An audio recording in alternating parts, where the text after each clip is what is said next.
मुलांनो, excretion and ऑस्मोरेग्युलेशन या टॉपिकमध्ये शेवटच्या लेक्चरमध्ये आपण राहिलेले जे भाग पाहणार आहोत त्याच्यामध्ये kidney stone, kidney transplantation, role of kidney in osmoregulation, त्याचबरोबर रोल ऑफ स्किन, त्याचबरोबर रोल ऑफ लंग्स वगैरे हा जो राहिलेला भाग आहे तो आपण आज या लेक्चरमध्ये पाहणार आहोत. याच्यामध्ये काही टर्म्स तुम्हाला येणार आहेत.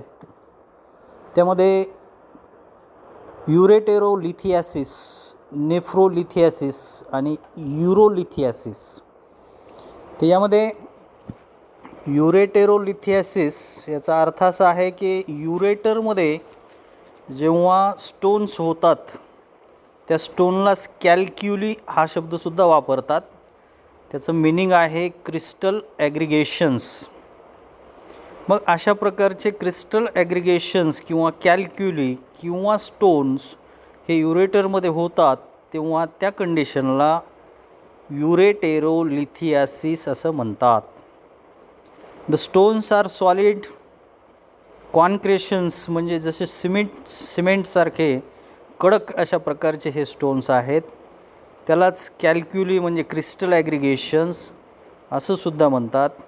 Formed in the kidneys from dissolve urinary minerals. आता किडनीनं ब्लड फिल्टर केल्यानंतर त्या ठिकाणी जी काही इम्प्युरिटीज आहेत ब्लडमधल्या त्या बाहेर टाकल्या जातात. त्यालाच आपण युरिन असं म्हणतो. त्याच्यामध्ये जे मिनरल्स आहेत या मिनरल्समुळं या ठिकाणी हे क्रिस्टल्स तयार होतात. Nephrolithiasis refers to the condition of having kidney stones. Kidney स्टोनसाठी हा एक शब्द वापरला जातो, नेफ्रोलिथियासिस. आणि हे स्टोन जर युरिनरी ट्रॅक्टमध्ये होत असतील मग याच्यामध्ये इन्क्लूड द किडनी ऑल्सो. मग किडनी, युरेटर, युरिनरी ब्लॅडर आणि युरेथ्रा हा टोटल युरिनरी ट्रॅक्ट याच्यामध्ये कुठल्याही ठिकाणी जर क्रिस्टल्स किंवा हे स्टोन्स होत असतील तर त्या कंडिशनला युरोलिथियासिस असं म्हणतात. आणि मग किडनीमधनं हे स्टोन युरेटरमध्ये जातात, युरेटरमधनं युरिनरी ब्लॅडरमध्ये सुद्धा ते पुढं पास होतात. तर हे स्टोन कशा प्रकारे असतात त्याचे फिगर या ठिकाणी दिलेले आहे. या चित्रावरून आपल्या लक्षात येतं की हे स्टोन कशा पद्धतीचे आहेत. त्याला असे एक्सटेन्शन आहेत, ते कडक असतात, सिमेंटसारखं त्याचं नेचर आहे आणि म्हणून त्याला क्रिस्टल म्हटलेलं आहे. तर हे किडनी स्टोन असणाऱ्या ज्या कंडिशन्स आहेत त्या आपण पाहिल्या. त्यापैकी पहिली टर्म आपण जी पाहिली युरेटेरोलिथियासिस, तर ही जी कंडिशन आहे याच्यामध्ये हा कॅल्क्युलस युरेटरमध्ये पाहायला मिळतो.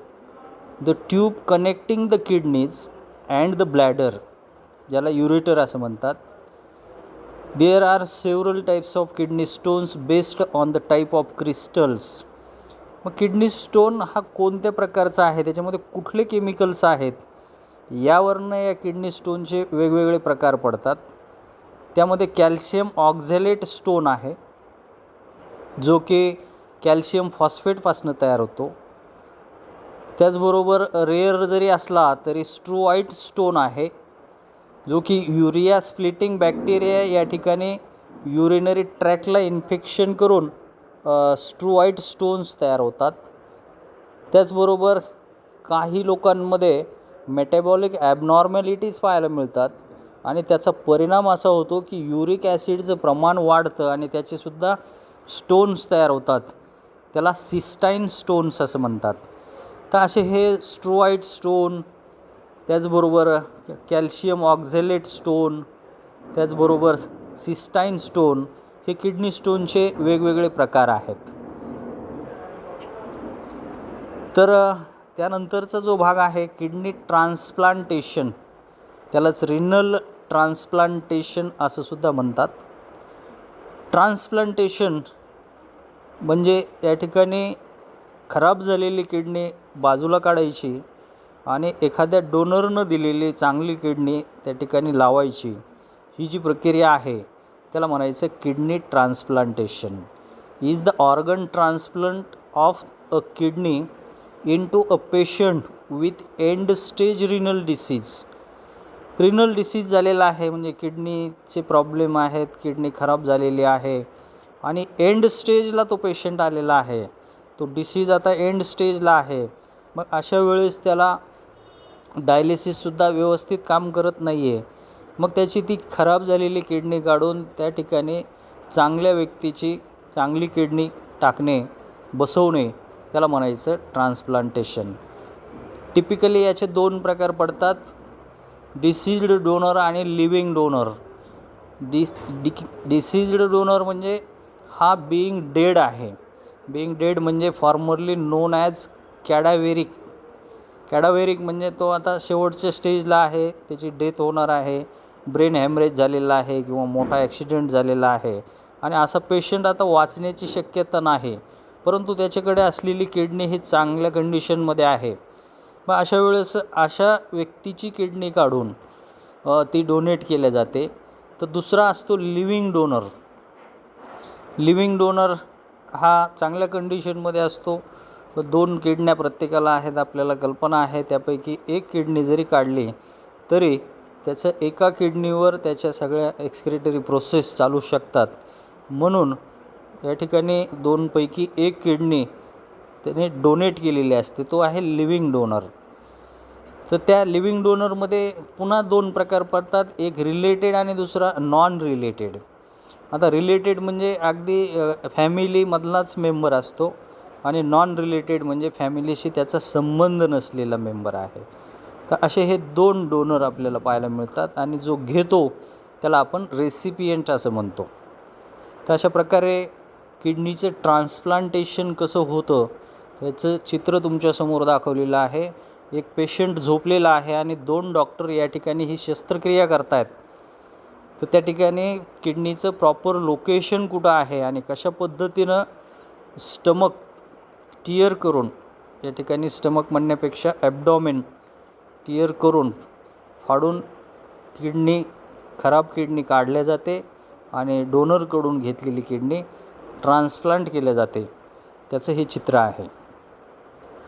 यानंतरचा थोडासा किचकट भाग आहे, पण तुम्ही व्यवस्थित समजून जर घेतला तर लक्षात येईल. याच्यासाठी थोडं कॉन्सन्ट्रेशन जास्त असणं गरजेचं आहे. तो आहे रेग्युलेशन ऑफ किडनी फंक्शन्स. याच्यामध्ये काही वेगवेगळे शब्द आलेले आहेत आणि ते शब्दाचे मिनिंग जर तुमच्या लक्षात आले तर हा पोर्शन पूर्ण समजण्यास सोपा जाईल. Functioning of the kidney is regulated by. किडनीचे फंक्शन रेग्युलेट करणारे 3 भाग आहेत मुलांनो. त्यापैकी पहिला आहे हायपोथॅलॅमस. हायपोथॅलॅमस हा ब्रेनचा भाग आहे, त्याचबरोबर पिट्युटरी ग्लँडचा पण भाग आहे. दोन्हीचा कॉमन पोर्शन आहे. पिट्युटरी ग्लँड ज्या ठिकाणी ब्रेनच्या बेसला अटॅच झालेली असते तो पोर्शन म्हणजे हायपोथॅलॅमस. हायपोथॅलॅमस हा पार्ट दोन्ही काम करतो, एक नर्वस सिस्टीमचंही काम करतो आणि दुसरं एंडोक्राईन ग्लँड म्हणून सुद्धा काम करतो. दुसरा पार्ट आहे जुक्स्ट्रा ग्लोमेरुलर ॲपॅरॅटस, ज्याला शॉर्ट फॉर्ममध्ये आपण JGA असं म्हणतो. तर मुलांनो, तुम्ही नेफ्रॉनचा जेव्हा अभ्यास केला तेव्हा हा शब्द झाला होता की ग्लोमेरुलस हा जो बोमन कॅप्सूलमध्ये आहे, त्या बोमन कॅप्सूलच्या जवळ जर DCT आला, DCT म्हणजे डिस्टल कॉन्व्होल्युटेड ट्यूब्यूल, एकाच नेफ्रॉनचा DCT आणि बोमन्स कॅप्सूल जेव्हा एकमेकाला क्लोज येतं तेव्हा त्याला जुक्स्ट्रा ग्लोमेरुलर ॲपॅरॅटस असं म्हणतात. आणि तिसरा पार्ट आहे हार्ट सर्वांना माहिती आहे.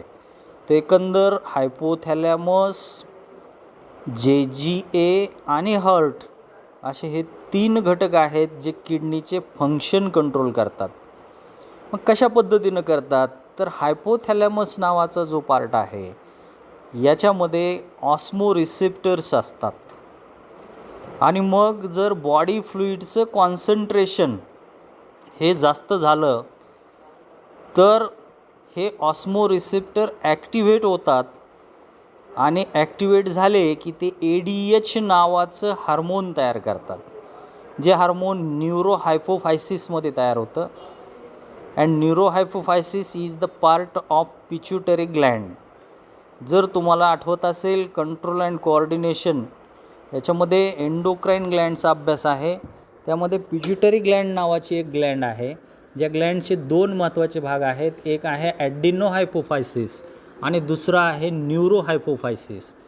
तर त्यापैकी पिच्युटरी ग्लँडचा हा जो दुसरा पार्ट आहे न्यूरोहायपोफायसिस, हा पार्ट ADH नावाचा हार्मोन तयार करतं.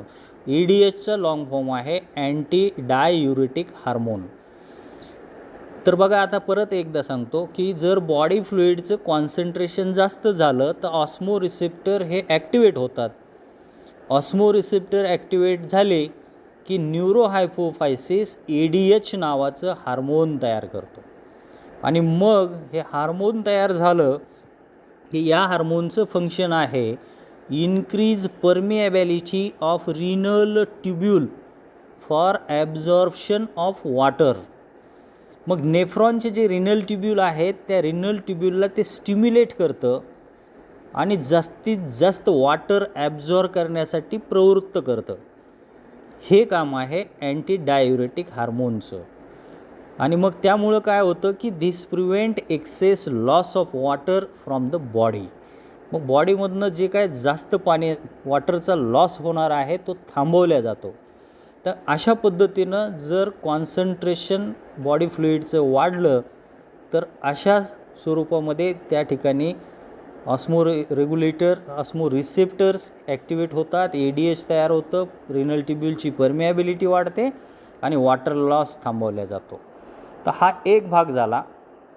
पण याच्या उलट जर झालं की बॉडी फ्लुइडचं कॉन्सन्ट्रेशन हे हायच्या ऐवजी लो जर झालं, म्हणजेच याचं व्हॉल्यूम जर वाढला, तर मात्र उलट होतं. जे ॲक्टिवेट झालेले ऑस्मो रिसेप्टर आहेत ते आता सप्रेस व्हायला लागतात. आणि सप्रेस झाले की मग ADHचं सिक्रिशनसुद्धा सप्रेस होतं. कारण ऑस्मो रिसेप्टर जर ॲक्टिवेट झाले तर ADH सिक्रेट होतो, नाही ॲक्टिवेट झाले तर ADH सप्रेस होतो. म्हणजे आत्ता आपण पाहिलं त्याच्या उलट प्रक्रिया या स्लाईडमध्ये जे दिलेलं आहे त्या अगोदरच्या स्लाईडमध्ये जे आहे त्याच्या विरुद्ध साईडचं आहे. अगोदरचं कॉन्सन्ट्रेशन ऑफ बॉडी फ्लुइड वाढलं तर होतं, आता हे लो झालं तर आहे. मग ADH सप्रेस झाला की ब्लड वेसल कन्स्ट्रिक्ट होतात म्हणजे कॉन्ट्रॅक्ट होतात. कॉन्ट्रॅक्ट म्हणजे आकुंचन पावतात. आणि आकुंचन पावलं की त्या ठिकाणी ब्लड प्रेशर हे वाढत असतं. जेव्हा जेव्हा ब्लड वेसल ह्या कन्स्ट्रिक्ट होतील, आकुंचन पावतील, तेव्हा तेव्हा ब्लड प्रेशर वाढत असतं. आणि याच्या उलट व्हॅसोडायलेटर हा शब्द आहे. व्हॅसोडायलेशन होणं म्हणजेच त्या ठिकाणी ब्लड वेसलचं रिलॅक्झेशन होणं. रिलॅक्झेशन झालं की ब्लड प्रेशर हे डिक्रीज होत असतं. तर आता या ठिकाणी ADH हा सप्रेस झाल्यामुळे ब्लड वेसल कन्स्ट्रिक्ट होतात आणि ब्लड प्रेशर वाढतं. त्याचा रिझल्ट म्हणजे increase in glomerular filtration rate. Blood pressure वाढलं की त्या ठिकाणी नेफ्रॉनमध्ये तुम्ही पाहिलं ॲफरंट आर्टेरिओल नेफ्रॉनच्या बोमन कॅप्सूलमध्ये जाते. त्या ठिकाणी एक नेटवर्क तयार करते कॅपिलरीजचं. जसं जर ब्लड प्रेशर वाढलं तसं तसं मग त्या ग्लोमेरुलारकडून जे फिल्ट्रेट तयार होतं त्या फिल्ट्रेशनचा रेटसुद्धा वाढतो. म्हणजे जेवढं प्रेशर वाढेल तेवढं ग्लोमेरुलार फिल्ट्रेशन रेट वाढत जातो. जेवढं प्रेशर कमी होईल तेवढं ग्लोमेरुलार फिल्ट्रेशनचा रेट कमी होतो. तर आता या ठिकाणी बॉडी फ्लुइड ह्याची व्हॉल्यूम वाढल्यामुळे ऑस्मो रिसेप्टर्स सप्रेस झालेले आहेत.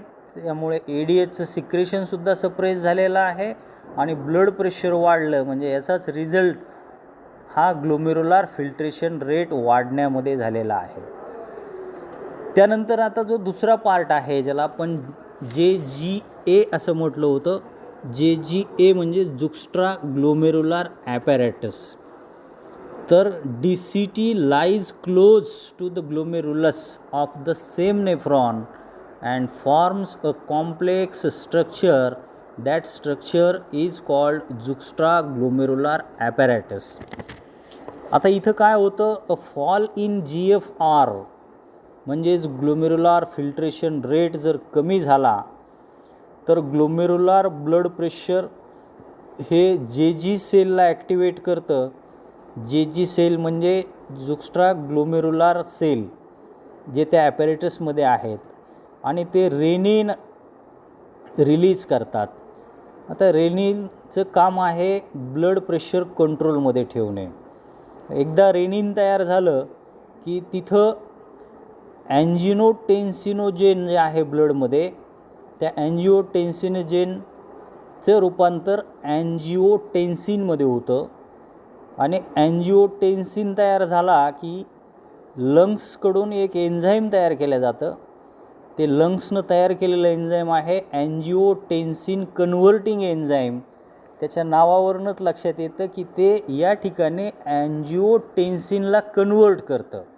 तर अँजिओटेन्सिन 1चं रूपांतर ते अँजिओटेन्सिन 2मध्ये करतं आणि मग अँजिओटेन्सिन 2 तयार झाला की तो व्हॅसो कन्स्ट्रिक्टरचं काम करतो. म्हणजेच ब्लड वेसलला रिलॅक्स करण्याचं काम करतो, कॉन्ट्रॅक्शन नाही, कॉन्ट्रॅक्शनच्या उलट रिलॅक्झेशन. आणि असं झालं की तुम्हाला कल्पना आहे की ब्लड वेसल जेव्हा रिलॅक्स होतात तेव्हा ब्लड प्रेशर हे कमी होतं आणि जेव्हा कॉन्ट्रॅक्ट होतात तेव्हा ब्लड प्रेशर वाढतं. आणि यामुळे काय होतं की अल्डोस्टेरॉन नावाचं सिक्रिशन त्यावेळेस ॲड्रेनल ग्लँड तयार करते. आता ॲड्रेनल ग्लँड 2 आहेत. किडनीच्या डोक्यावर कॅप लाईक स्ट्रक्चर जे आहे त्याला आपण ॲड्रेनल ग्लँड म्हणतो. या ॲड्रेनल ग्लँडकडून अल्डोस्टेरॉन तयार होतं. ते या कंडिशनमध्ये असताना तयार होतं आणि मग हे अल्डोस्टेरॉन इन्क्रीजेस ब्लड प्रेशर आणि मग गरजेनुसार हे ब्लड प्रेशरला इन्क्रीज करतं. मग ब्लड प्रेशर वाढलं की ग्लोमेरुलार फिल्ट्रेशन रेटसुद्धा वाढतो. And increase in blood flow to atria of the heart can cause secretion of the atrial natriuretic factor. Blood flow जेव्हा वाढतो तेव्हा हार्टच्या ॲट्रियामध्ये या ठिकाणी एक विशिष्ट प्रकारचं हार्मोन तयार होतं. त्याला ॲट्रियल नॅट्रियुरेटिक फॅक्टर असं म्हणतात. आणि मग ANF जेव्हा ॲट्रियाकडून तयार केला जातो तेव्हा त्या ठिकाणी व्हॅसोडायलेशन होतं आणि ब्लड प्रेशर पुन्हा डिक्रीज केलं जातं. तर अशा प्रकारे एकीकडे ब्लड प्रेशर वाढण्याचं काम आणि दुसरीकडे कमी करण्याचं काम म्हणजे दोन्ही प्रक्रिया ह्या बॅलेन्स ठेवण्यासाठी मदत करत असतात. तर अशा प्रकारे या ठिकाणी हा किडनीचा रोल आहे. त्यानंतर काही टर्म्स तुमच्या सिलेबसमध्ये आहेत, छोट्या छोट्या टर्म्स आहेत. त्यापैकी पहिली टर्म आहे युरेमिया. युरेमिया ही एक कंडिशन आहे ज्याच्यामध्ये ब्लडमध्ये युरियाची लेवल जी आहे नॉर्मल ती 0.01 to 0.03% असायला पाहिजे. पण यापेक्षा जास्त म्हणजे किमान 0.05पेक्षा जर याचं पर्सेंटेज ब्लडमध्ये युरियाचं वाढलं तर त्याला म्हणायचं uraemia. And it is highly harmful and it may lead to kidney failure. Urea ब्लडमध्ये वाढणं हे चांगलं लक्षण नाही. हा एक डिसीज आहे आणि त्याचा परिणाम किडनीच्या फंक्शनवर होतो. म्हणजे रिनल फेल्युअर किंवा किडनी फेल्युअरचे प्रॉब्लेम अशा व्यक्तीमध्ये येऊ शकतात. तर हा झाला युरेमिया. त्यानंतर युरेमियाच्या नंतर दुसरा जो डिसीज आहे ते आहे नेफ्रिटिस.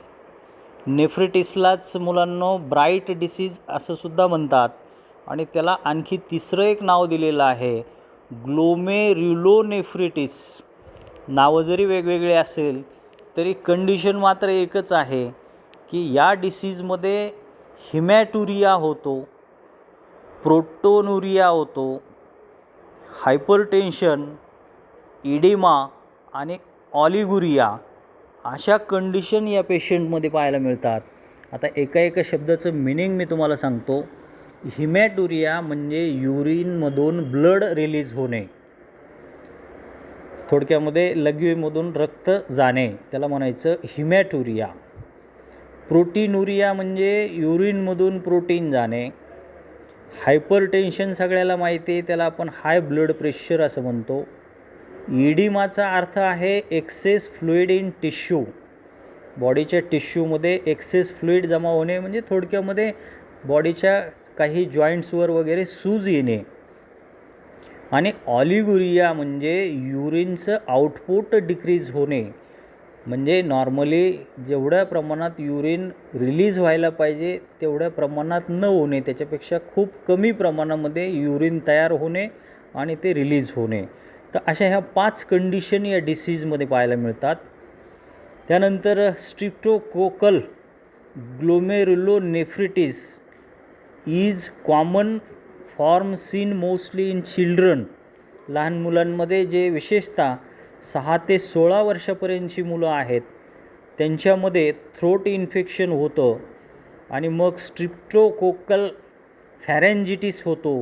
फॅरेंजिटिस म्हणजे जो घशाचा भाग आहे त्या ठिकाणी याचं इन्फेक्शन होतं आणि त्याचा परिणाम नंतर हा किडनीमध्ये असलेल्या नेफ्रॉनवर होतो. त्याला म्हणायचं स्ट्रिप्टोकोकल ग्लोमेरुलोनेफ्रिटिस. आणि स्पेशली हा चिल्ड्रनमध्ये म्हणजे 6 ते 16 वर्षांच्या मुलांमध्ये पाहायला मिळतो. त्यानंतर एक छोटंसं बीट आहे role of skin in excretion. तर स्किनचा सुद्धा एक्सक्रिशनमध्ये रोल आहे. तो कसा आहे ते आपण पाहू. Skin helps in diffusion of ammonia. स्किनमधनं 2 प्रकारचे ग्लँड स्किनमध्ये आहेत. एक आहे स्वेट ग्लँड आणि दुसरी आहे सिबॅसियस ग्लँड. तर या ग्लँडमार्फत काही सिक्रिशन्स हे बॉडीच्या बाहेर टाकल्या जातात. स्वेटकडून स्वेट बाहेर टाकला जातो, सिबॅसियस ग्लँडकडून सिबम म्हणजे ऑइल बाहेर टाकलं जातं.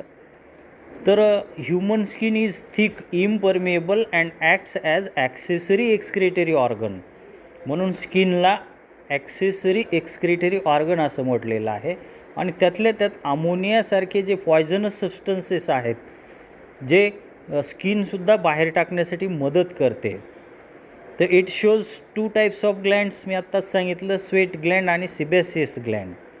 आता त्यापैकी स्वेट ग्लँड जे आहे ते बॉडीच्या सरफेसला आहे, विशेषतः पाम आणि फॅसियल पार्ट म्हणजे चेहऱ्याचा भाग आणि पाम आणि सोल, हाताचे जे तळवे आहेत त्याला पाम म्हणतात.